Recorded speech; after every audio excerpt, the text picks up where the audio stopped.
پیارے بچوں، السلام علیکم۔ مجھے امید ہے کہ آپ سب خیریت سے ہوں گے۔ آج ہم کلاس 2 کی اردو کتاب کا سبق نمبر 4 آغاز کریں گے۔ سبق نمبر 4 ہے یوم آزادی۔ یوم آزادی کی ریڈنگ کرتے ہیں، آپ نے میرا ساتھ دینا ہے، تو چلیے مل کر پڑھتے ہیں۔ سب سے پہلے ہے اہم الفاظ۔ اہم الفاظ سب سے پہلا ہے آزادی، آزادی۔ دوسرا ہے مناظر۔ مناظر منظر کی جمع ہے جس کا معنی ہے نظارہ، مناظر نظارہ۔ پروگرام لفظ ہے پروگرام۔ اگلا ہے احترام، احترام۔ آخری لفظ ہے رہنما، راستہ دکھانے والے کو کہتے ہیں رہنما۔ آگے چلتے ہیں۔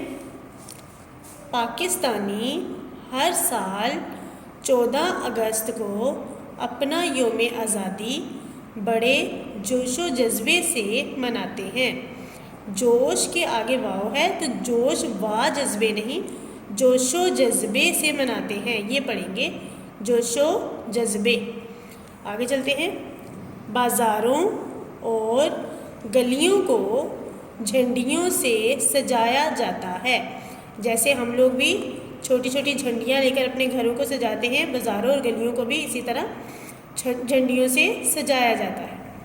آگے، ہر طرف خوبصورت مناظر یعنی نظارے دکھائی دیتے ہیں۔ بڑی بڑی عمارتوں پر چراغاں کیا جاتا ہے۔ چراغاں کیا جاتا ہے مطلب چراغ جلائے جاتے ہیں، یعنی روشنی کی جاتی ہے۔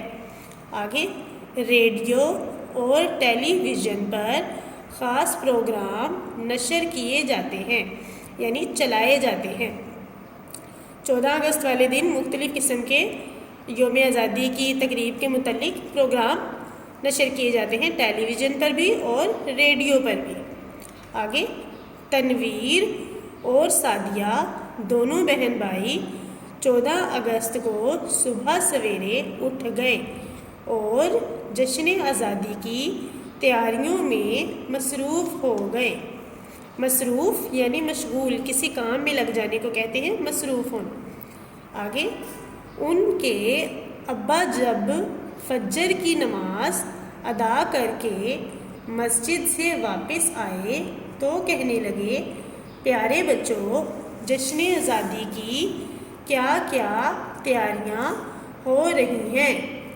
سوال ہے، ابا جان نے سوال پوچھا ہے، اسی لیے آگے سوالیہ نشان بھی لگا ہے کہ انہوں نے پوچھا ہے کہ پیارے بچوں، جشن آزادی کی کیا کیا تیاریاں ہو رہی ہیں؟ آگے، تنویر۔ تنویر بولتا ہے، ابو آج ہم اپنے گھر کو جھنڈیوں سے سجائیں گے۔ سعدیہ، آگے سعدیہ بولتی ہے، ابو اوپر والی چھت پر پاکستان کا جھنڈا بھی لگائیں گے۔ تنویر، اب تنویر کی باری ہے، وہ بول رہا ہے، ابو یہ ملک ہمارا ہے، اسے ہم نے کیسے حاصل کیا ہے؟ اب تنویر اپنے ابا سے سوال پوچھ رہا ہے کہ یہ ملک تو ہمارا ہے لیکن اسے ہم نے کیسے حاصل کیا ہے؟ تو سوال کے آگے سوالیہ نشان لگا۔ آگے، ابا بولے، بیٹا یہ ملک ہمیں بڑی قربانیوں سے ملا ہے۔ قائد اعظم رحمۃ اللہ علیہ اور علامہ اقبال رحمۃ اللہ علیہ ہمارے قومی رہنما ہیں۔ آج انہی کی کوششوں سے ہم آزاد وطن میں زندگی گزار رہے ہیں۔ اگلے پیج پر آتے ہیں۔ ہم سب کو قدم سے قدم ملا کر چلنا ہے، پھر دنیا کی کوئی بھی طاقت پاکستان کو نقصان نہیں پہنچا سکتی۔ سعدیہ نے سوال کیا، ابو یہ دن ہم ہر سال کیوں مناتے ہیں؟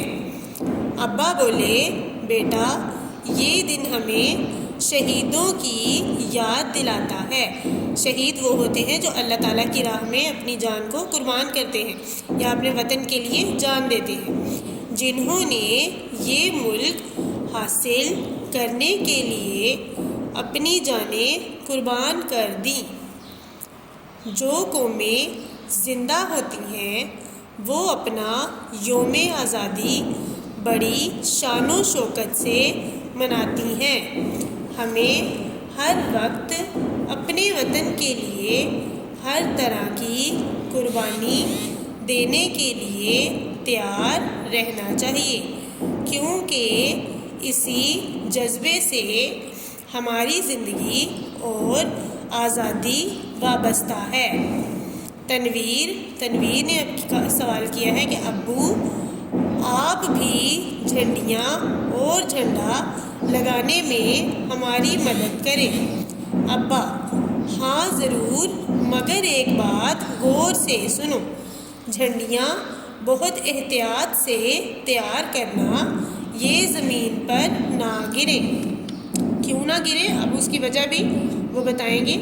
کیونکہ یہ صرف کپڑے یا کاغذ کا ٹکڑا نہیں بلکہ ہماری عزت ہے، جس کی ہم نے قدر کرنی ہے۔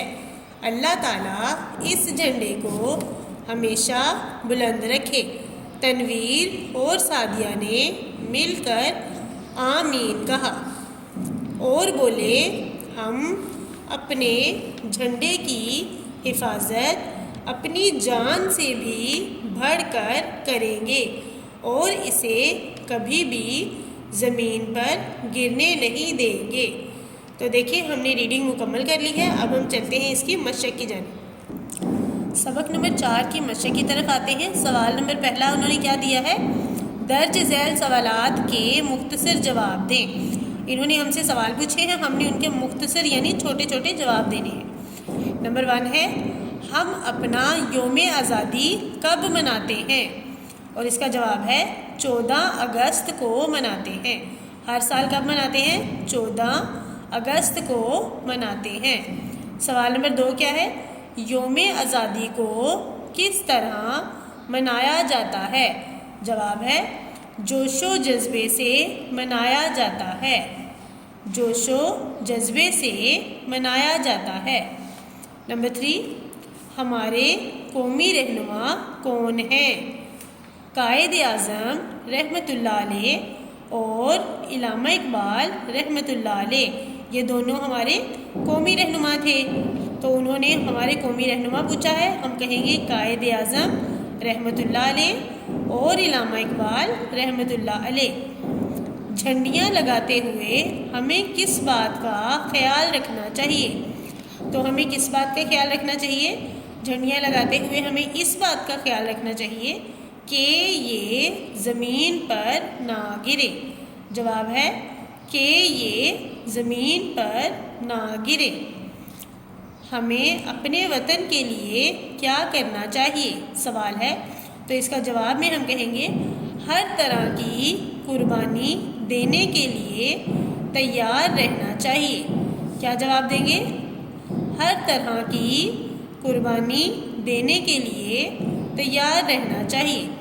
سوالات ہمارے مکمل ہوئے، اب چلتے ہیں مشق کے دوسرے سوال کی طرف، اور یہ ہے مناسب الفاظ کی مدد سے جملے مکمل کریں۔ یہاں انہوں نے ہمیں خالی جگہ دی ہے، ہم نے ان خالی جگہوں کو پر کرنا ہے اگلے دیے گئے الفاظ میں سے کسی ایک کو چن کے۔ دیکھیں نا، الف میں دیا ہے یوم آزادی پر بڑی بڑی عمارتوں پر ڈیش ہوتا ہے، اندھیرا یا چراغا؟ ہم جانتے ہیں کہ روشنیاں کی جاتی ہیں تو چراغا کیا جاتا ہے، تو ہم یہاں لکھیں گے چراغا۔ نمبر 2 پہ ہے یوم آزادی پر ریڈیو اور ٹیلی ویژن پر ڈیش پروگرام نشر کیے جاتے ہیں، عام پروگرام یا خاص پروگرام؟ دیکھیں عام دنوں میں تو عام پروگرام نشر کیے جاتے ہیں، لیکن ہمارا یوم آزادی ایک خاص دن ہے تو اس میں پروگرام بھی خاص نشر کیے جائیں گے، تو ہم یہاں میں خاص کے اوپر ٹک کر رہی ہوں، آپ نے اسے اس خالی جگہ کے اندر خود لکھنا ہے۔ ڈن ہو گیا؟ آگے چلتے ہیں۔ یہ ملک ہمیں بڑی ڈیش سے ملا ہے، دولت سے ملا ہے یا قربانیوں سے ملا ہے؟ ہم جانتے ہیں کہ ہمیں دولت سے نہیں بلکہ قربانیوں سے یہ ملک حاصل کیا ہے ہم نے، تو ہم یہاں قربانیوں کے اوپر میں ٹک کروں گی۔ آپ نے اسے خالی جگہ میں لکھنا ہے۔ آگے چلتے ہیں۔ اللہ تعالیٰ اس جھنڈے کو ہمیشہ ڈیش رکھے، کیا رکھے؟ بلند یا آزاد؟ دیکھیں آزاد، اگر ہم آزاد ہوں گے تو ہم اپنے جھنڈے کو کیا رکھ سکیں گے؟ بلند۔ تو جھنڈے کو بلند رکھیں گے، نہ کہ آزاد اس کے اوپر آئے گا۔ تو دیکھیں میں نے بلند کے اوپر ٹک لگایا ہے، آپ اسے اپنی خالی جگہ پہ خود لکھیں گے پینسل کی مدد سے۔ آگے چلتے ہیں۔ یہ جھنڈا ہماری ڈیش ہے، عزت یا محنت؟ یہ جھنڈا ہماری عزت ہے، یہ جھنڈا ہماری عزت ہے۔ عزت پر میں نے ٹک کر دیا ہے، آپ اسے اس خالی جگہ میں خود لگائیں گے۔ چلیے آگے چلتے ہیں سوال نمبر 3 کی طرف۔ سوال نمبر 3 ہے، نیچے دیے گئے الفاظ کو جملوں میں استعمال کریں۔ دیکھیں یہاں صرف الفاظ دیے گئے ہیں اور میں نے اس کے آسان ترین جملے بنانے کی کوشش کی ہے تاکہ آپ کو آسانی رہے، کوئی مشکل پیش نہ آئے۔ تو دیکھیں میں بنا رہی ہوں، لفظ ہے جشن۔ جشن کا جملہ میں نے بنایا ہے، ہم جشن مناتے ہیں۔ آپ اس کا کوئی اس سے بھی آسان جملہ بنا سکتے ہیں، اپنی مرضی سے بھی کوئی بنا سکتے ہیں، کیونکہ اب آپ 2 کلاس میں ہیں اور 2 کلاس کے بچے خود جملہ بنا سکتے ہیں۔ آگے چلیں گے۔ قربانی، علی نے قربانی کی، قربانی، علی نے قربانی کی۔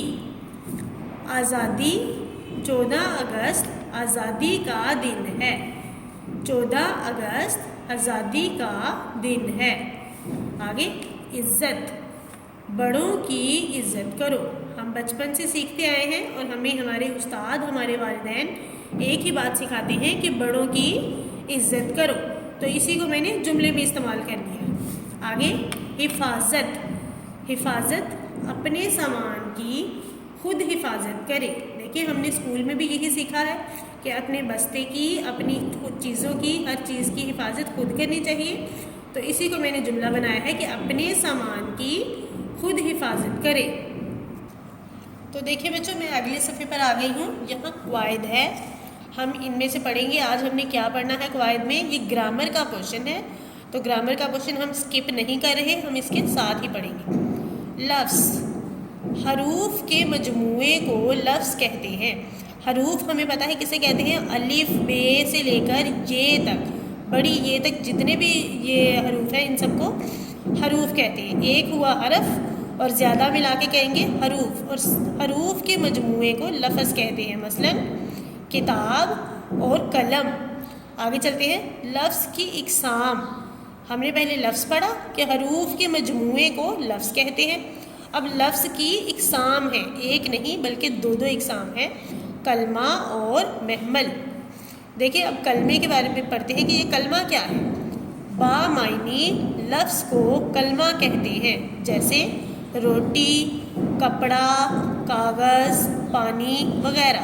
ان کا کوئی معنی ہے، انہیں نام لیتے ہی ہمارے مائنڈ میں کوئی نہ کوئی بات آتی ہے۔ روٹی، روٹی کا نام لیا تو فوراً سے ہمارے ذہن میں روٹی بن گئی، ہمیں نظر آ گئی کہ روٹی کیسی۔ کپڑا، کپڑا بھی ایک با معنی لفظ ہے، اس کو پڑھتے ہی ہمارے ذہن میں آ جاتا ہے کہ کپڑا کیسی چیز ہوتی ہے۔ تو جن چیزوں کے کوئی معنی ہوتے ہیں وہ ہے کلمہ۔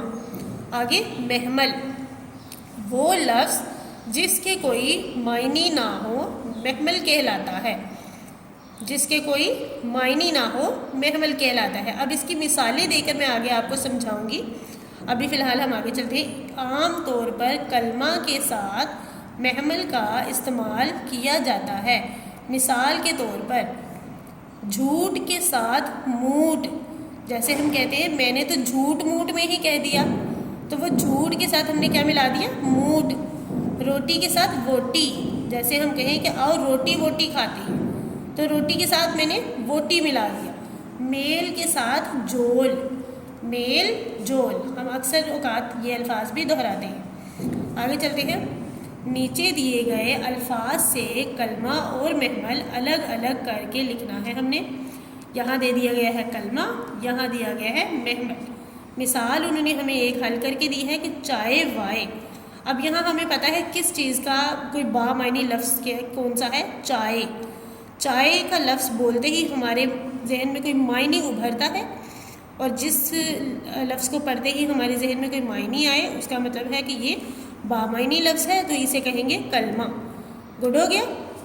اب دیکھیں چائے وائے، تو چائے ہوا ایک کلمہ اور وائے کا تو کوئی معنی نہیں ہے، تو جس چیز کا کوئی معنی نہ ہو وہ ہوتا ہے محمل، اسے ہم ادھر لکھیں گے۔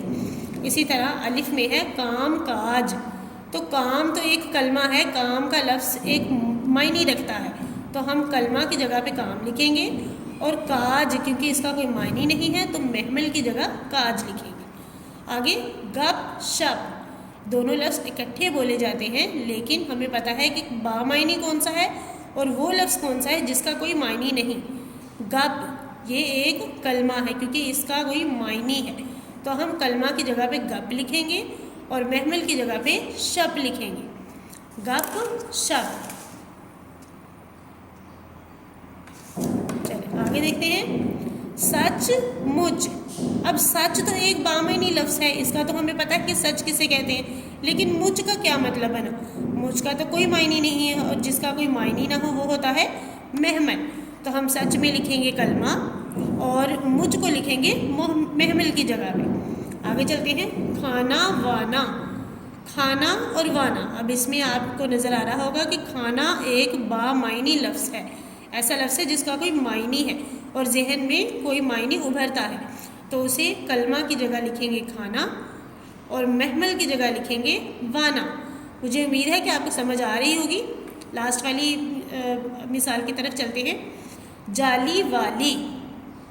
اب جالی کا نام لیتے ہی ہمارے ذہن میں ایک کوئی معنی ابھرا ہے، ہمیں پتہ ہے جالی کیسی ہوتی ہے، تو جالی ایک بامعنی لفظ ہوا، اسے لکھ لیں گے کلمہ کی جگہ پر، اور والی کیونکہ اس کا کوئی معنی نہیں ہے تو اسے لکھیں گے محمل کی جگہ پر۔ شاباش، اب آپ لوگوں نے اس کو اچھے سے ایک بار پھر سے دہرانا ہے تاکہ آپ کو اس کا مطلب سمجھ میں آ جائے۔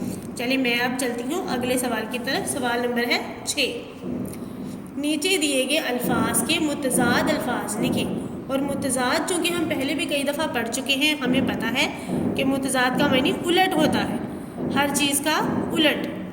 دیکھیں یہاں ہمیں الفاظ دیے گئے ہیں اور یہاں لکھیں گے ان کے متضاد، جو کہ میں نے پہلے ہی لکھ لیے ہیں۔ پہلا لفظ ہے اونچا، تو اونچا کا متضاد ہوگا نیچا، اونچا نیچا۔